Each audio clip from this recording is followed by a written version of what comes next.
Members of the Congress, I have the great and personal pleasure, the high privilege, and the distinct honor of presenting to you the President of the United States.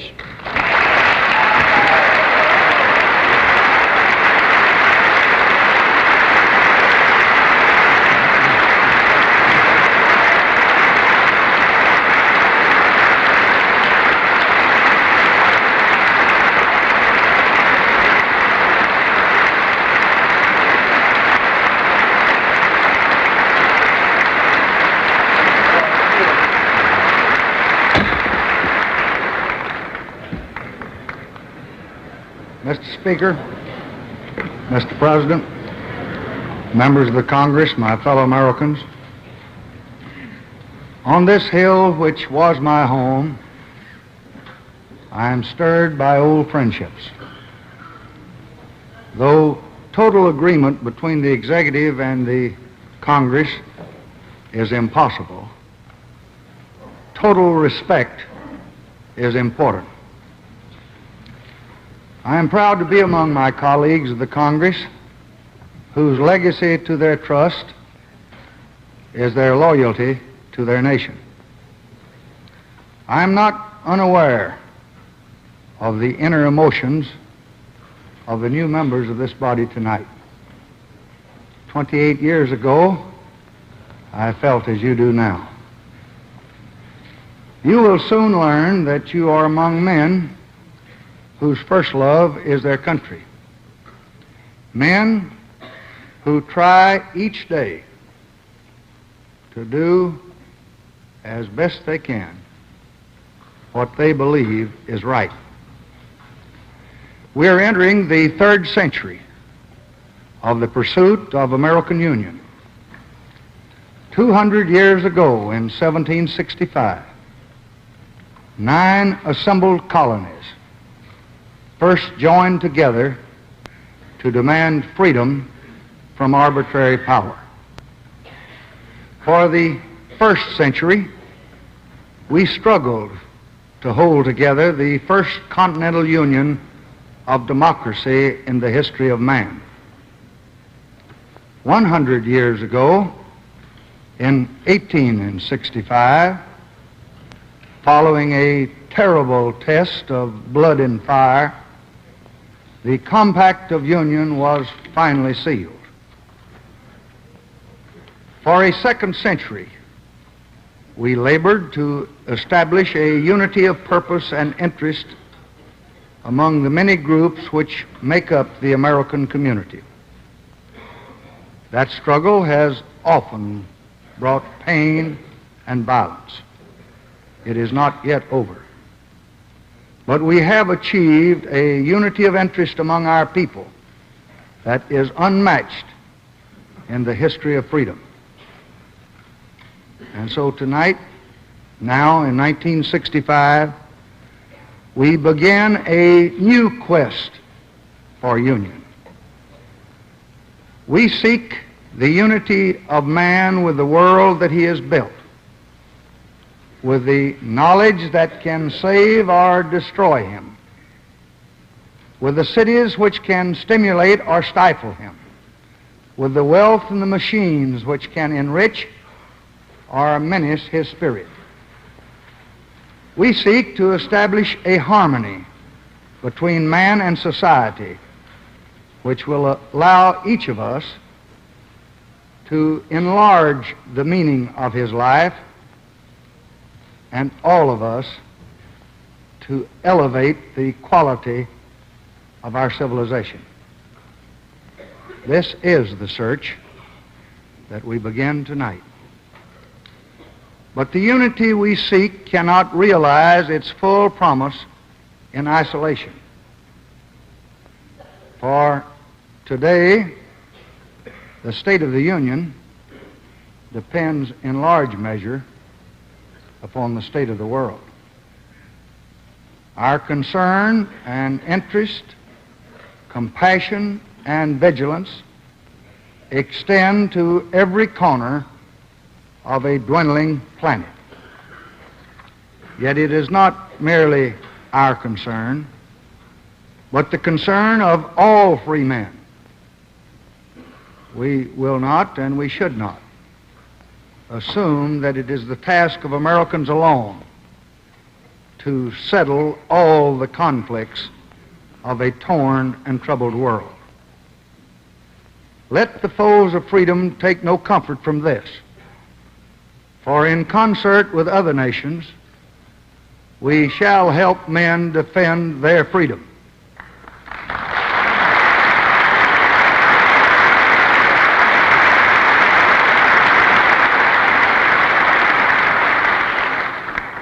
Our first aim remains the safety and the well-being of our own country.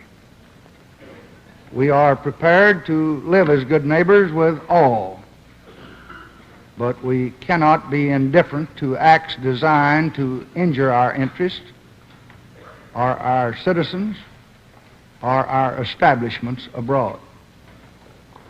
The community of nations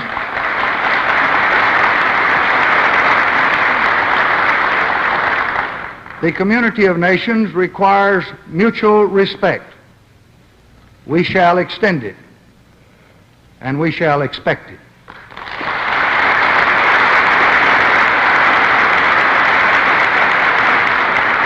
In our relations with the world, we shall follow the example of Andrew Jackson, who said, "I intend to ask for nothing that is not clearly right, and to submit to nothing that is wrong."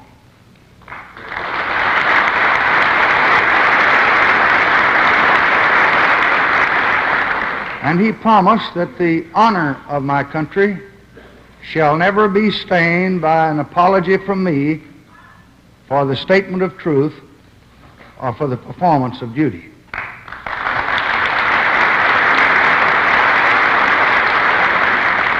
That was this nation's policy in the 1830s, and that is this nation's policy in the 1960s.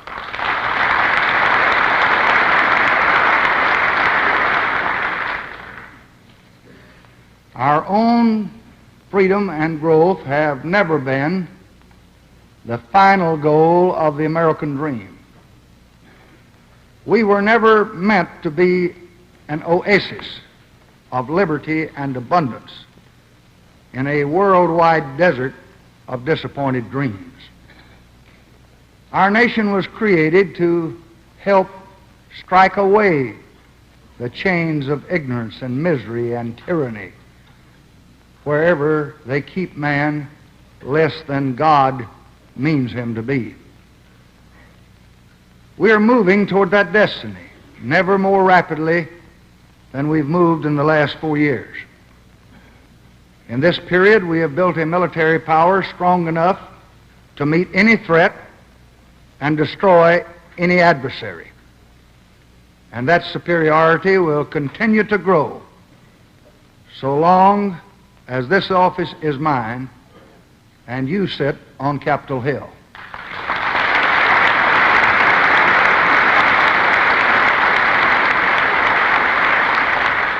In this period, no new nation has become communist, and the unity of the communist empire has begun to crumble.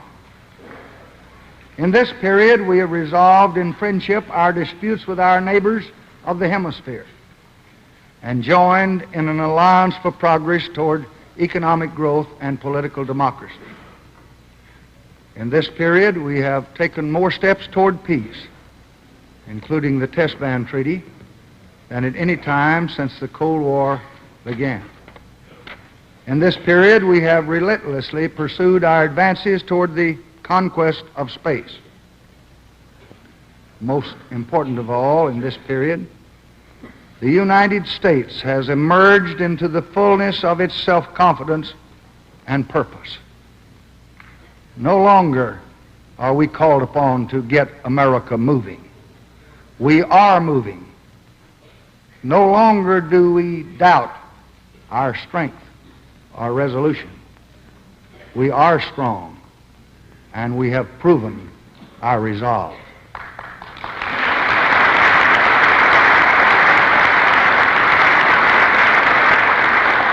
No longer can anyone wonder whether we're in the grip of historical decay.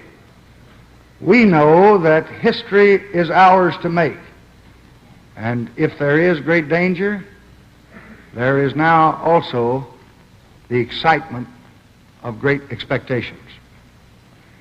Yet we still live in a troubled and perilous world. There is no longer a single threat. There are many. They differ in intensity and in danger. They require different attitudes and different answers. With the Soviet Union, we seek peaceful understanding that can lessen the danger to freedom. Last fall, I asked the American people to choose that course. I will carry forward their command.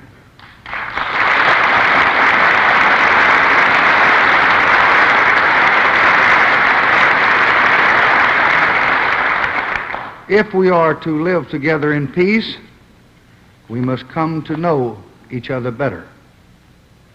I am sure that the American people would welcome a chance to listen to the Soviet leaders on our television, as I would like the Soviet people to hear our leaders on theirs.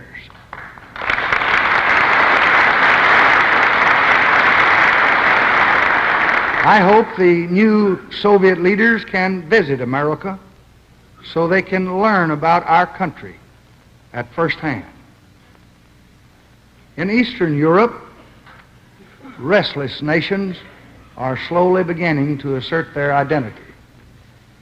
Your government, assisted by the leaders in American labor and business, is now exploring ways to increase peaceful trade with these countries and with the Soviet Union.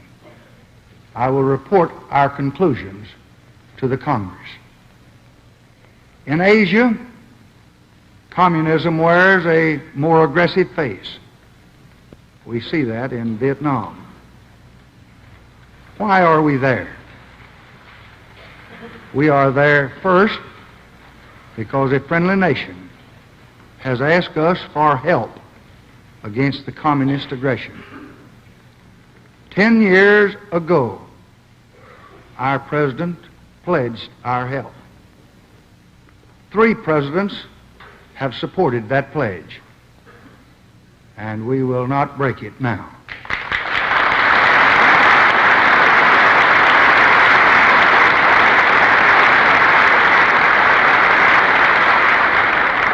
Second, our own security is tied to the peace of Asia. Twice in one generation, we have had to fight against aggression in the Far East. To ignore aggression now would only increase the danger of a much larger war. Our goal is peace in Southeast Asia. That will come only when aggressors leave their neighbors in peace. What is at stake is the cause of freedom. And in that cause, America will never be found wanting.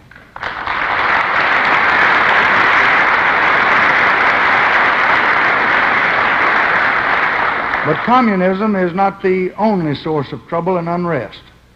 There are older and deeper sources in the misery of nations and in man's irrepressible ambition for liberty and a better life. With the free republics of Latin America, I have always felt, and my country has always felt, very special ties of interest and affection. It will be the purpose of my administration to strengthen these ties. Together we share and shape the destiny of the new world. And in the coming year, I hope to pay a visit to Latin America.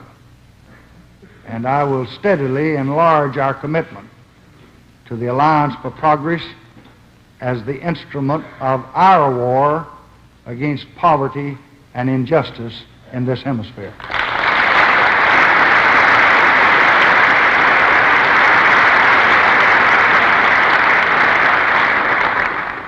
In the Atlantic community, we continue to pursue our goal of 20 years, a Europe that's growing in strength, unity, and cooperation with America.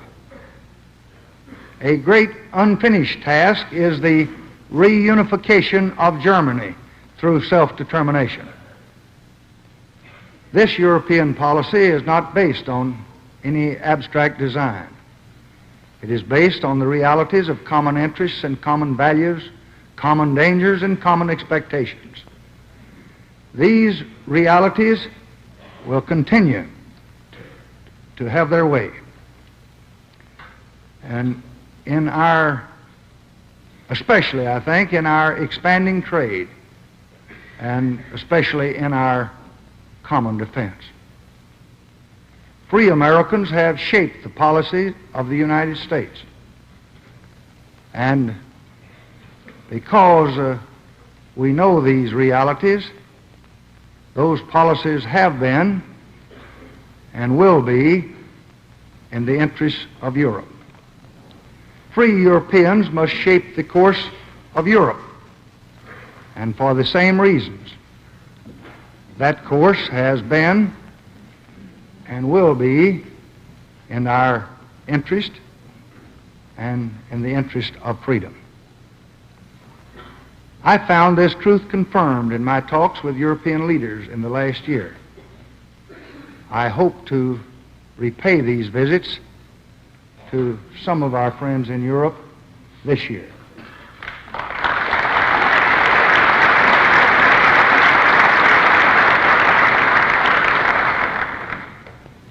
In Africa and Asia, we are witnessing the turbulent unfolding of new nations and continents. We welcome them to the Society of Nations. We are committed to help those seeking to strengthen their own independence and to work most closely with those governments dedicated to the welfare of all of their people. We seek not fidelity to an iron faith, but a diversity of belief as varied as man himself. We seek not to extend the power of America, but the progress of humanity. We seek not to dominate others, but to strengthen the freedom of all people. I will seek new ways to use our knowledge to help deal with the explosion in world population and the growing scarcity in world resources.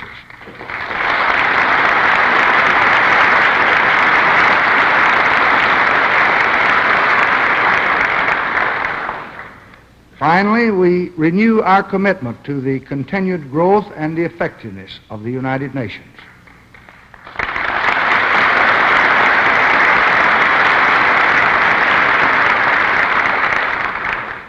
The frustrations of the United Nations are a product of the world that we live in, and not of the institution which gives them voice. It is far better to throw these differences open to the Assembly of Nations than to permit them to fester in silent danger. These are some of the goals of the American nation in the world in which we live. For ourselves, we seek neither praise nor blame, neither gratitude nor obedience. We seek peace. We seek freedom. We seek to enrich the life of man. For that is the world in which we will flourish. And that is the world that we mean for all men to ultimately have.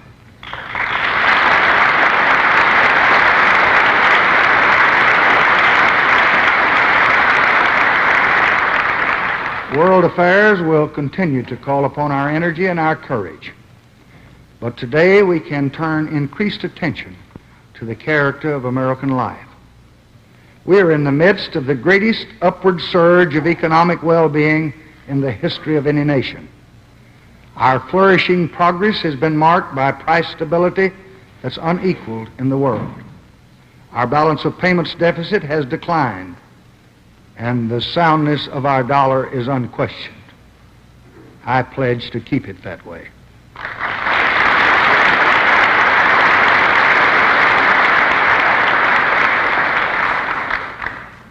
And I urge business and labor to cooperate to that end.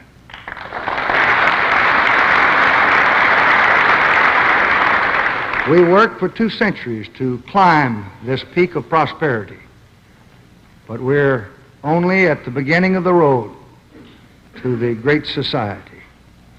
Ahead now is a summit where freedom from the wants of the body can help fulfill the needs of the spirit.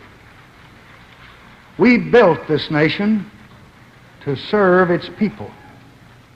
We want to grow and build and create, but we want progress to be the servant and not the master of man. We do not intend to live in the midst of abundance, isolated from neighbors and nature, confined by blighted cities and bleak suburbs, stunted by a poverty of learning and an emptiness of leisure. The great society asks not how much, but how good.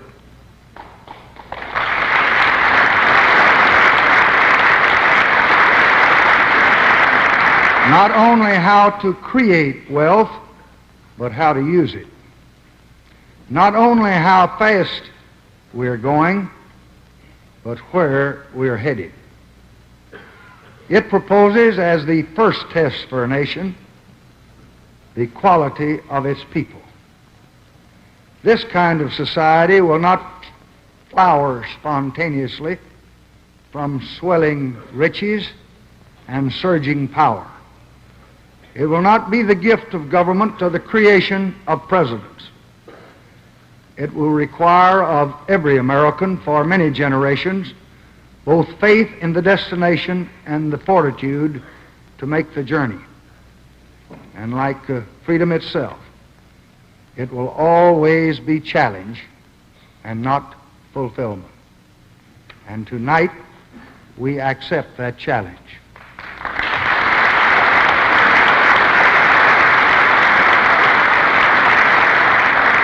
I propose that we begin a program in education to ensure every American child the fullest development of his mind and skills.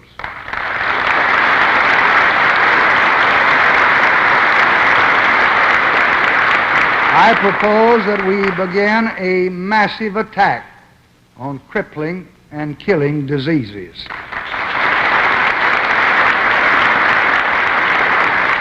I propose that we launch a national effort to make the American city a better and a more stimulating place to live.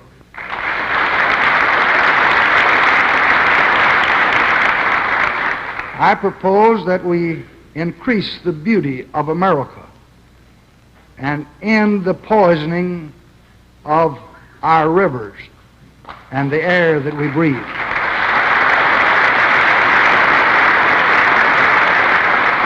I propose that we carry out a new program to develop regions of our country that are now suffering from distress and depression. I propose that we make new efforts to control and prevent crime and delinquency.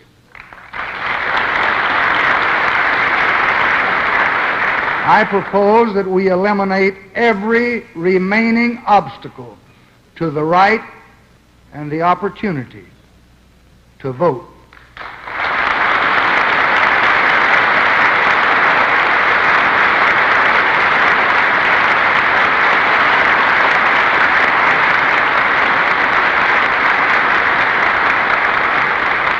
I propose that we honor and support the achievements of thought and the creations of art.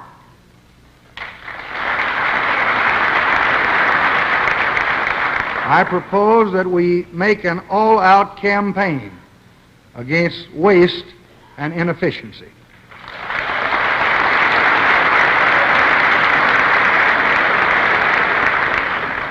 Our basic task is threefold. First, to keep our economy growing. To open for all Americans the opportunity that is now enjoyed by most Americans. And to improve the quality of life for all. In the next 6 weeks, I will submit special messages with detailed proposals for national action in each of these areas. Tonight, I would like just briefly to explain some of my major recommendations in the three main areas of national need. First, we must keep our nation prosperous. We seek full employment opportunity for every American citizen.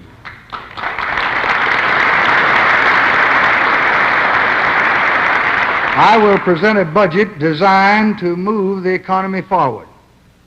More money will be left in the hands of the consumer by a substantial cut in excise taxes.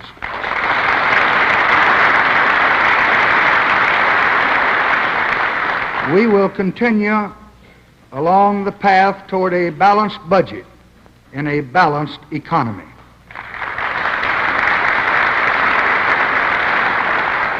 I confidently predict what every economic sign tells us tonight: the continued flourishing of the American economy.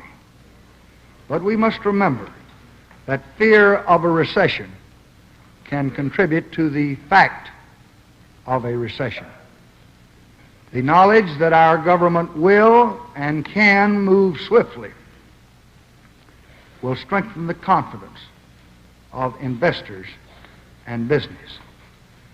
Congress can reinforce this confidence by ensuring that its procedures permit rapid action on temporary income tax cuts and special funds for job-creating public programs should be made available for immediate use if recession threatens. Our continued prosperity demands continued price stability. Business, labor, and the consumer all have a high stake in keeping wages and prices within the framework of the guideposts that have already served the nation so well. Finding new markets abroad for our goods depends on the initiative of American business. But we stand ready with credit and other help to assist the flow of trade which will benefit the entire nation. Our economy owes much to the efficiency of our farmers. We must continue to assure them the opportunity to earn a fair reward. I have instructed the Secretary of Agriculture to lead a major effort to find new approaches to reduce the heavy cost of our farm programs and to direct more of our effort to the small farmer who needs the help the most.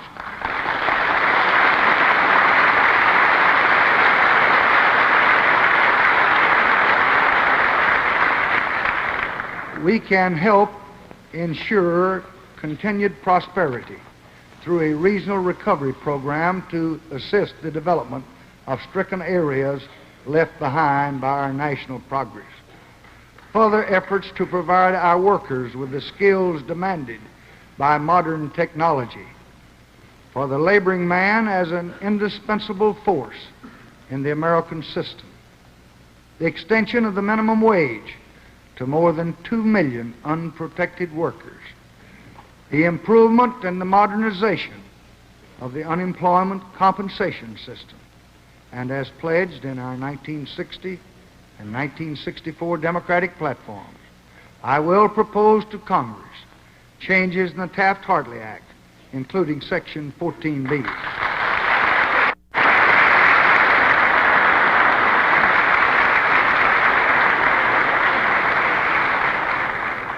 I will do so hoping to reduce the conflicts that for several years have divided Americans in various states of our Union. In a country that spans a continent, modern transportation is vital to continued growth. I will recommend heavier reliance on competition in transportation and a new policy for our merchant marine.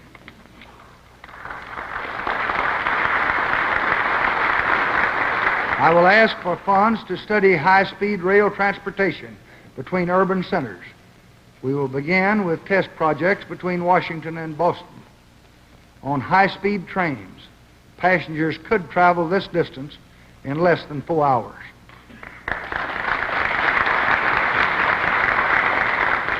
Second, we must open opportunity to all our people.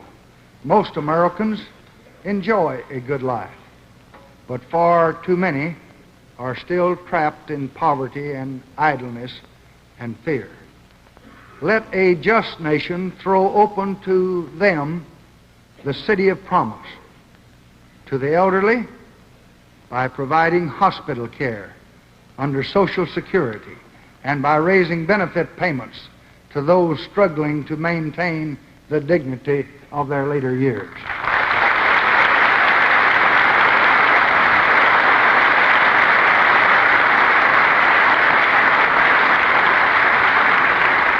To the poor and the unfortunate through doubling the war against poverty this year.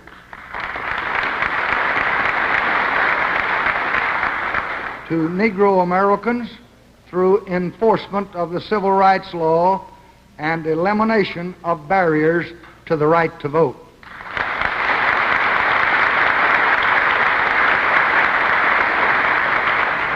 To those in other lands that are seeking the promise of America through an immigration law based on the work a man can do and not where he was born or how he spells his name.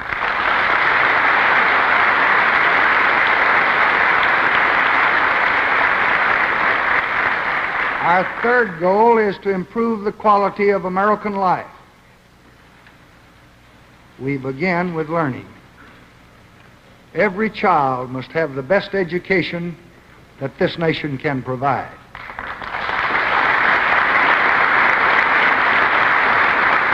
Thomas Jefferson said that no nation can be both ignorant and free. Today, no nation can be both ignorant and great. In addition to our existing programs, I will recommend a new program for schools and students with a first-year authorization of $1,500,000,000.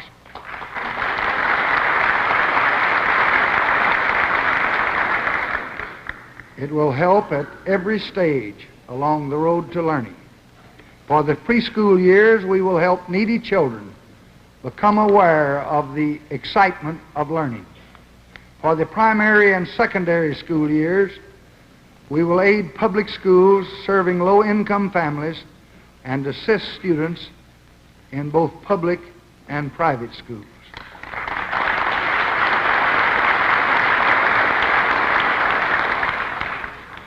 For the college years, we will provide scholarships to high school students of the greatest promise and the greatest need, and we will guarantee low-interest loans to students continuing their college studies.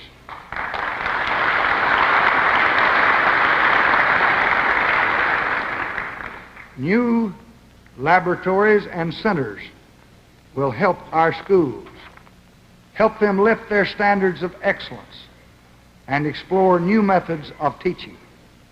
These centers will provide special training for those who need and those who deserve special treatment. Greatness requires not only an educated people, but a healthy people. Our goal is to match the achievements of our medicine to the afflictions of our people. We already carry on a large program in this country for research and health. In addition, regional medical centers can provide the most advanced diagnosis and treatment for heart disease and cancer and stroke and other major diseases. New support for medical and dental education will provide the trained people to apply our knowledge. Community centers can help the mentally ill and improve health care for school-aged children from poor families, including services for the mentally retarded. And educated and healthy people require surroundings in harmony with their hopes. In our urban areas, the central problem today is to protect and restore man's satisfaction in belonging to a community where he can find security and significance. The first step is to break old patterns, to begin to think and work and plan for the development of the entire metropolitan areas. We will take this step with new programs of help for the basic community facilities and for neighborhood centers of health and recreation. New and existing programs will be open to those cities which work together to develop unified long-range policies for metropolitan areas. We must also make some very important changes in our housing program if we are to pursue these same basic goals. So a Department of Housing and Urban Development will be needed to spearhead this effort in our cities.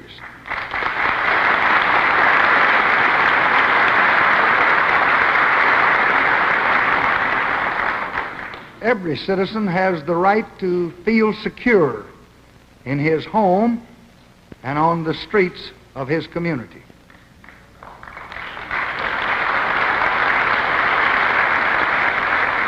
To help control crime, we will recommend programs to train local law enforcement officers, to put the best techniques of modern science at their disposal, to discover the causes of crime and better ways to prevent it.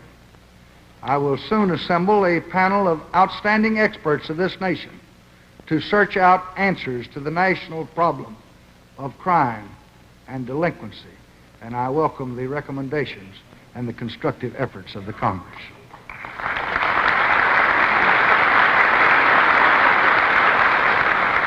For over 3 centuries, the beauty of America has sustained our spirit and has enlarged our vision. We must act now to protect this heritage. In a fruitful new partnership of the states and the cities, the next decade should be a conservation milestone. We must make a massive effort to save the countryside and to establish as a green legacy for tomorrow more large and small parks, more seashores and open spaces than have been created during any other period in our national history.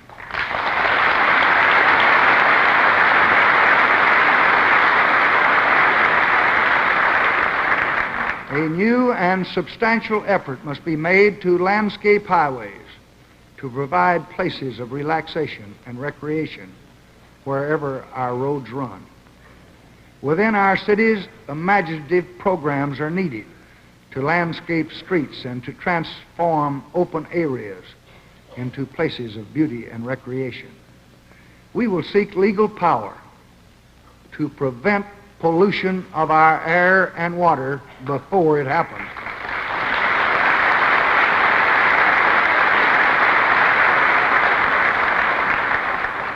We will step up our effort to control harmful wastes, giving first priority to the cleanup of our most contaminated rivers. We will increase research to learn much more about the control of pollution. We hope to make the Potomac a model of beauty here in the capital.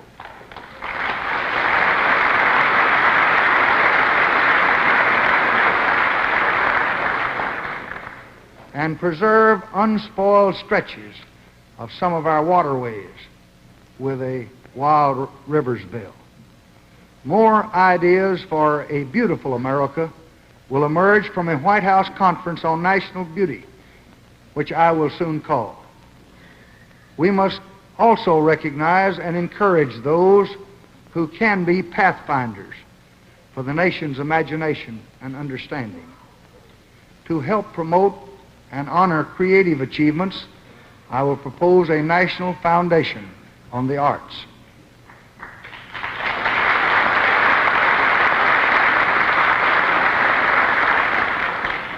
To develop knowledge which will enrich our lives and ensure our progress, I will recommend programs to encourage basic science, particularly in the universities, and to bring closer the day when the oceans will supply our growing need for fresh water.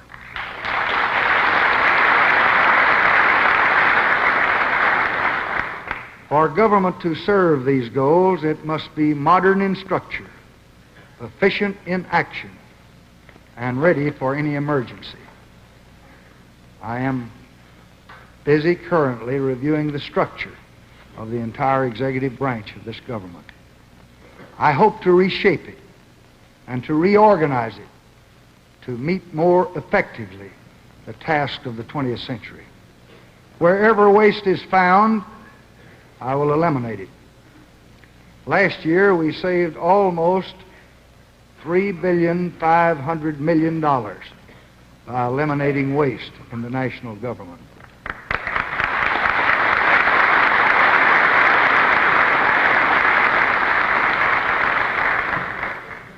And I intend to do better this year.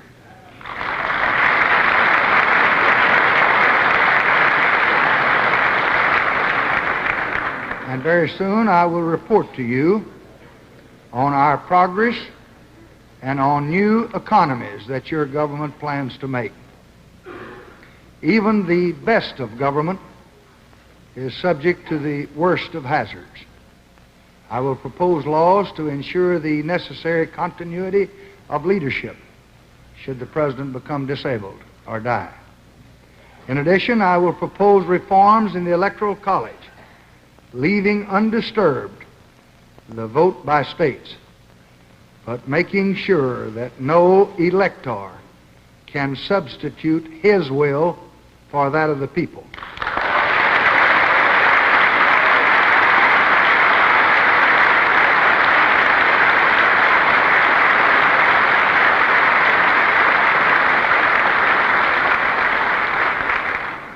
Last year, in a sad moment, I came here and I spoke to you after 33 years of public service, practically all of them here on this hill. This year, I speak after 1 year as President of the United States. Many of you in this chamber are among my oldest friends. We have shared many happy moments and many hours of work. And we've watched many presidents together. Yet, only in the White House can you finally know the full weight of this office. The greatest burden is not running the huge operations of government, or meeting daily troubles, large and small, or even working with the Congress.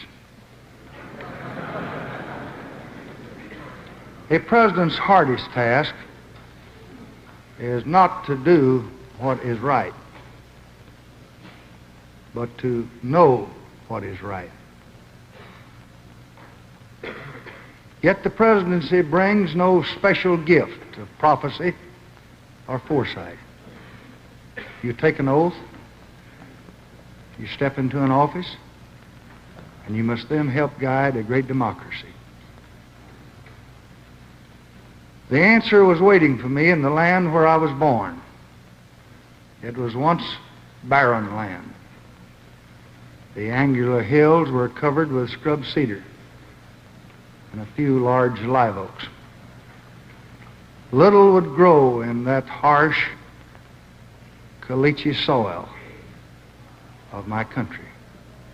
And each spring the Pedernales River would flood our valley. But men came and they worked and they endured and they built. And tonight that country is abundant. Abundant with fruit and cattle and goats and sheep. And there are pleasant homes and lakes. And the floods are gone. Why did men come to that once forbidding land? Well, they were restless, of course. And they had to be moving on. But there was more than that. There was a dream. A dream of a place where a free man could build for himself and raise his children to a better life. A dream of a continent to be conquered. A world to be won, a nation to be made. Remembering this, I knew the answer. A president does not shape a new and personal vision of America. He collects it from the scattered hopes of the American past. It existed when the first settlers saw the coast of a new world, and when the first pioneers moved westward. It has guided us every step of the way. It sustains every president, but it is also your inheritance, and it belongs equally to all the people that we all serve. It must be interpreted anew by each generation for its own needs, as I have tried in part to do tonight. It shall lead us as we enter the 3rd century of the search for a more perfect union. This, then, is the state of the Union. Free and restless, growing and full of hope. So it was in the beginning. So it shall always be, while God is willing and we are strong enough to keep the faith.